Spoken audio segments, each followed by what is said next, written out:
أعوذ بالله من الشيطان الرجيم بسم الله الرحمن الرحیم۔ تلاوت کردہ آیات کا ترجمہ۔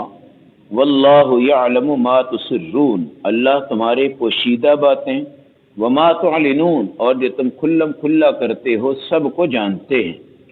والذین یدعون من دون اللہ، وہ لوگ جو پکارتے ہیں اللہ کے سوا دوسرے خدا بنا کے، لا یخلقون شیئا، وہ کسی چیز کو بھی پیدا نہیں کر سکتے، وہم یخلقون، وہ پکارنے والے اور ان کے معبود تو خود مخلوق ہیں۔ اموات، جن کو یہ خدا بنائے بیٹھے ہیں یہ سب مر چکے ہیں، غیر احیاء، کوئی ان میں زندہ نہیں ہے، وما یشعرون ایان یبعثون، جو مر چکے ہیں ان کو پتہ ہی نہیں کہ وہ مردے کب اٹھائے جائیں گے۔ آیت نمبر 19، 20، 21، پارہ نمبر 14 سورۃ النحل۔ اللہ ظاہر کو جاننے والے ہیں، اللہ باطن کو جاننے والے ہیں۔ اللہ کی نگاہیں، اللہ کا علم ساری کائنات سے اعلیٰ ہے اور افضل ہے۔ ہم تو چلتے پھرتے 5-7 فٹ کے لوگ ہیں، اللہ تو ایک چیونٹی کو، ایک ذرے کو، سمندر کے نیچے 7 تہوں کو، اور اس کے اندر ریت کے ذرات، بجری کے ذرات، مخلوقات کے ذرات، مچھلیاں، ان کی تعداد، اور تمام کے تمام مینڈک اور اس طرح کے جتنے کچھوے، جتنی چیزیں وہاں پہ ہوتی ہیں، میرا اللہ ان تمام چیزوں کو جاننے والا ہے۔ آج اگر ہم یہ سمجھیں کہ اللہ ہمیں نہیں دیکھ رہا، کمرے میں نہیں دیکھ رہا، اندھیرے میں نہیں دیکھ رہا، باپ نہیں دیکھ رہا تو ٹھیک ہے، ماں نہیں دیکھ رہی تو ٹھیک ہے، پڑوسی نہیں دیکھ رہا تو ٹھیک ہے، لیکن اللہ تو ہر حال میں دیکھتا ہے۔ چنانچہ حدیث میں آتا ہے ایک آدمی کا واقعہ، جب اس کے چچا کی بیٹی تھی اور اس سے اس کا پیار ہوا، محبت ہوئی، اور اس کے بعد وہ غریب تھی۔ یہ بعض روایتوں میں وہ ایک عام اجنبی لڑکی تھی۔ جب اس سے تعلقات مضبوط ہو گئے اور اس نے پیسوں کی ڈیمانڈ کی اور اس نے کہا کہ میں تمہیں اتنے 100 درہم دوں گا، تم مجھے زنا کے عمل کی اجازت دے دو۔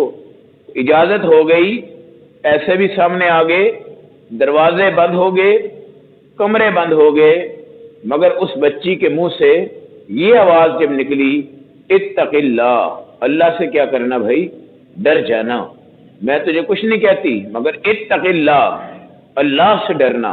روایات بتاتی ہیں کہ وہ آدمی جوان بھی تھا، موقع زنا بھی تھا، بالکل ہر چیز طے ہو چکی تھی، اور اس کے لباس کو بھی وہ اتار چکا تھا تقریباً۔ جب اس بچی کی یہ آواز پہنچی، اتق اللہ، اللہ سے ڈرنا، میرے اللہ نے اس آواز میں کوئی ایسی دہشت رکھی ہوئی تھی کہ وہ بندے کا اندر سے چر گیا اور وہ کانپنے لگا، اور اس نے سارے پیسے بھی دے دیے، اور اس نے کہا یہ میں تجھے اللہ کی رضا کے لیے دیتا ہوں اور میں اس گناہ سے بچتا ہوں، اور ایک دم سے باہر نکلا۔ وہی بندہ جس نے گناہوں سے پیچھے ہوا تھا، جب غار میں آیا اور غار اوپر سے بند ہوئی، واقعات لمبے ہیں، مگر اس نے اپنے رب سے کہا اللہ وہ جو ایک گناہ میں کرنے لگا تھا وہ میں نے چھوڑ دیا تھا، تو جانتا ہے یا اللہ اگر وہ میری توبہ سچی تھی تو اللہ آج ہماری غار کو کھول کر ہمیں آزادی عطا فرما دے۔ بارش کی وجہ سے یہ غار میں گئے تھے، اوپر سے اللہ نے غار بند کر دی تھی، تو کئی لوگوں نے اپنے اپنے عمل کے واسطے دیے تھے، تو اس بچے نے بھی یہ واسطہ دیا تھا کہ اللہ میں تیرے ڈر سے اس گناہ سے بچ گیا تھا، یا اللہ تو آج میری توبہ اگر سچی تھی مجھے نکال دے۔ وہ دیکھیں کہاں چھپے ہوئے تھے، اور بچی کے اندر ایک ایمان پل رہا تھا، جو اس نے کہا اتق اللہ، اللہ سے کیا ہو جا، ڈر جا۔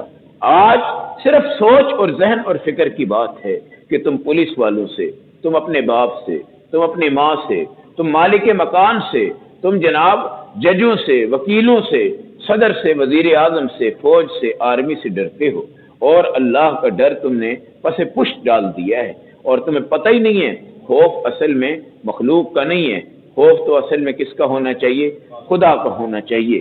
جب ہمارا یہ ایمان ہوگا، اللہ یہاں بھی دیکھ رہا ہے، اللہ وہاں بھی دیکھ رہا ہے، 70,000 پردے لگاؤ، 70,000 پردے، پھر پیچھے جا کر گناہ کرو۔ میرا اللہ ایسے ہی ہے جیسے تمہیں سامنے دیکھ رہا ہے، بالکل اللہ سامنے دیکھ رہا ہے۔ جب یہ عقیدہ ہو جائے، جب یقین ہو جائے، تو کوئی بندہ بھی اللہ کی قسم گناہ کی طرف نہیں جائے گا۔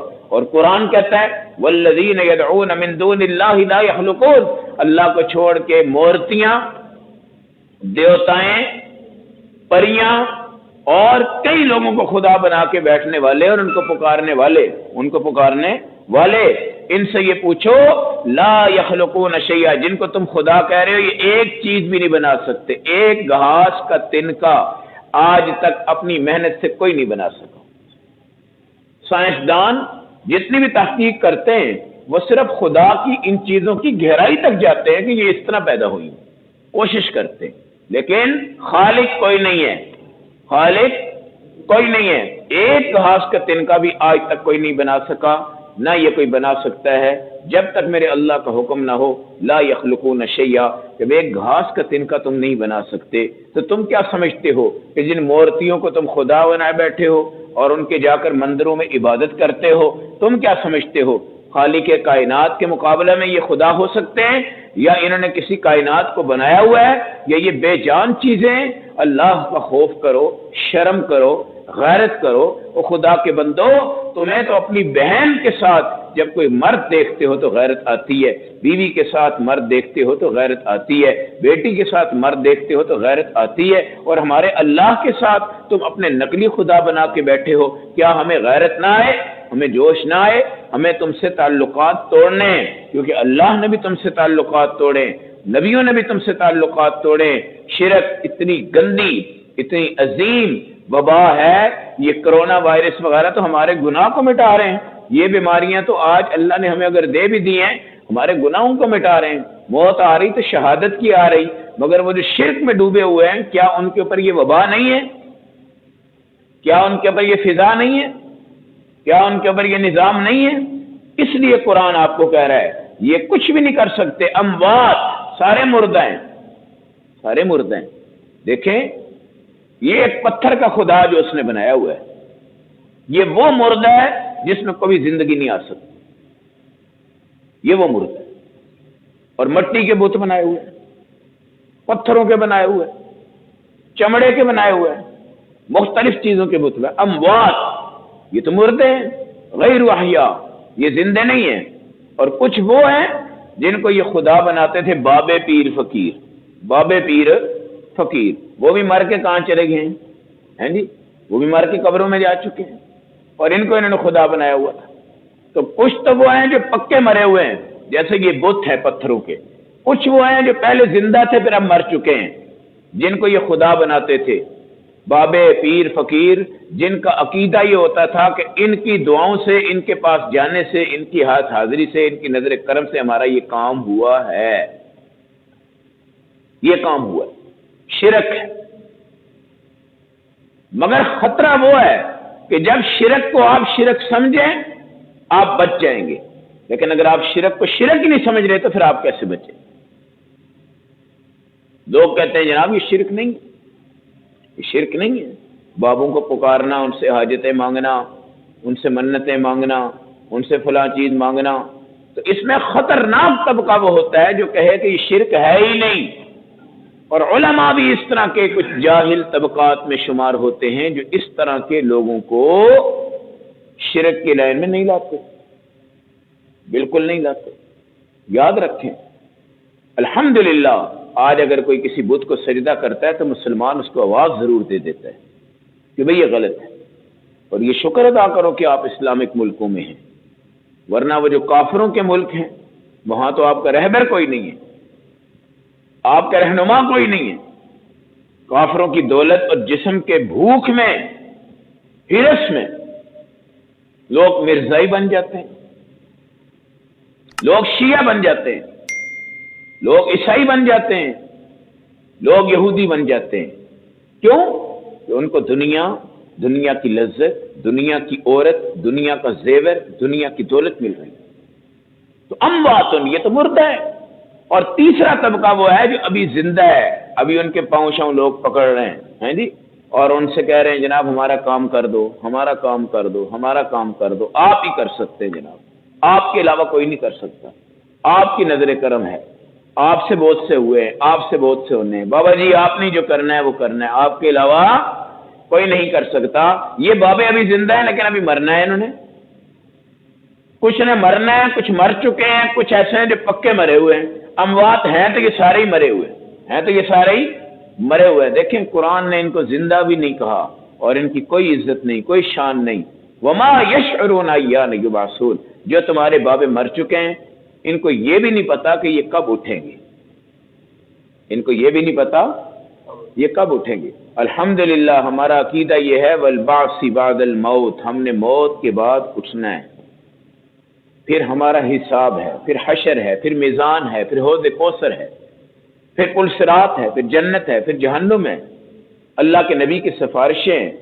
یہ سارے عقیدے ہیں، اور اس عقیدے کو سوچ کر ہمیں کوئی نہ کوئی چیز گناہوں سے کیا کرتی ہے، روک دیتی ہے۔ ہم بے لگام نہیں ہیں، ہم لگام کے ساتھ چل رہے ہیں، ہم رکاوٹ کے ساتھ چل رہے ہیں، ہم جیل میں جا کے رہ رہے ہیں اور جیل کی زندگی گزار کر یہاں سے آگے بڑھ رہے ہیں، اور آگے ہمیں آزادی ملنی، آگے ہمیں آزادی ملنی، اور یہ لوگ یہاں پہ آزاد ہیں، آگے ان کا جیل ہے اور ان کو چکڑا جائے گا، تباہ کیا جائے گا، برباد کیا جائے گا۔ تو جتنی محنتیں ہوں، میں نے بتایا نا، منافق جو منافق ہوتا ہے اس کو بھی سزا ہی ہے، منافق کو بھی سزا ہی ہے کہ منافق کو نماز پڑھنی پڑتی ہے، منافق کو وضو کرنا پڑتا ہے، منافق کو غسل کرنا پڑتا ہے، منافق کو قربانی بھی کرنی پڑتی، پیسے خرچ کرنے پڑتے ہیں، عقیقے بھی کرتا ہے، حج بھی کرتا ہے، عمرہ بھی کرتا ہے وہ منافق۔ اللہ کے ہاں ایک ردی کی ٹوکری بھی نہیں ہے، وہ کچھ بھی نہیں ہے، لیکن سب کچھ کیوں کر رہا ہے؟ یہ دکھانے کے لیے۔ اور مصیبت یہ ہے کہ اس کو سب کچھ کرنا بھی پڑ رہا ہے اور اللہ کے ہاں اس کو مل بھی کچھ نہیں رہا۔ کیسی سزا ہے، کیسی سزا۔ مشرک تو ٹھیک ہے، شرک کر رہا ہے اور وہ اللہ کو نہیں مان رہا، وہ تو ایک طرف ہے۔ ہم زیادہ وہ کہیں گے میں مشرک ہوں، جی تم کیا کہتے ہو، میں نے نہیں ماننا، نہیں ماننا، اللہ اس کو ہدایت دے نہیں دے تو نہ دے۔ لیکن منافق جو ہوتا ہے وہ اس طرح پھنس جاتا ہے کہ اس کے لیے دنیا میں بھی جیل ہی ہو گئی نا، پھر ہم تو جیل خانے میں ہیں، دنیا میں ہم جیل خانے میں ہیں، ہمارے لیے آزادی نہیں ہے۔ ہم 5 نمازوں کے پابند ہیں، اپنی بیوی کے حقوق کے پابند ہیں، بچوں کے حقوق کے پابند ہیں، اپنے قرآن کے پابند ہیں، حدیث کے پابند ہیں، روزوں کے پابند ہیں، حج کے پابند ہیں، عمرے کے پابند ہیں، مسجدوں کے پابند ہیں، جماعت کے پابند ہیں، ہم ساری چیزوں کے پابند ہیں، ہمارے لیے یہ جیل ہے۔ اور منافق جو ہوتا ہے اس کے لیے بھی یہ جیل ہوتی نہیں، لیکن اس کو جیل بنانی پڑتی ہے منافقت کی وجہ سے۔ اور آخرت میں اللہ نے اس کو پھینکا فی الدرک الاسفل من النار، سب سے نیچے والے طبقے کے اندر۔ دیکھیں وہاں بھی ذلت، یہاں بھی ذلت۔ کیوں؟ رخ 2 تھے، اس کے رخ کیا تھے؟ 2 تھے۔ میرے ساتھ کچھ بات ہے، آپ کے ساتھ کچھ بات ہے۔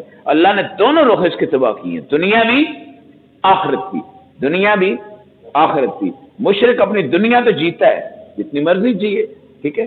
اس لیے منافقین، مشرکین، یہ سارے طبقے سزاؤں کے اندر ہیں، اور ان کی دنیا بھی خراب ہے، ان کی آخرت بھی خراب ہے۔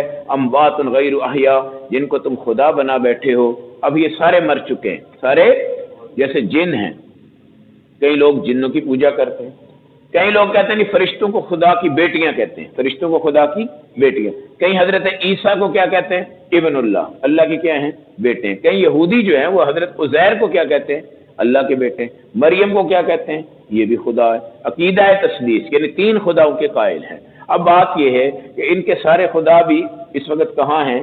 قبروں میں ہیں، اور سارے قبروں میں سوئے ہوئے ہیں۔ عیسیٰ علیہ السلام آئیں گے، وہ بھی قبر میں چلے جائیں گے، امام مہدی آئیں گے، وہ بھی قبر میں چلے جائیں گے۔ تو سب کے سب کہاں ہیں؟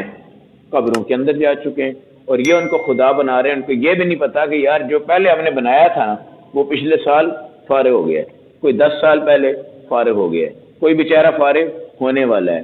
اللہ رب العزت ہم سب کو اپنا عقیدہ توحید سے وابستہ رکھے، اور عقائد کے اندر ہم اپنی پوری محنت کر کر اپنی اولادوں کو، نسلوں کو یہ بات سمجھائیں کہ بیٹا ہم نے مرنا ہے، پھر اٹھنا ہے، پھر حساب ہے، پھر کتاب ہے، پھر جنت ہے، پھر اللہ کی نعمتیں ہیں۔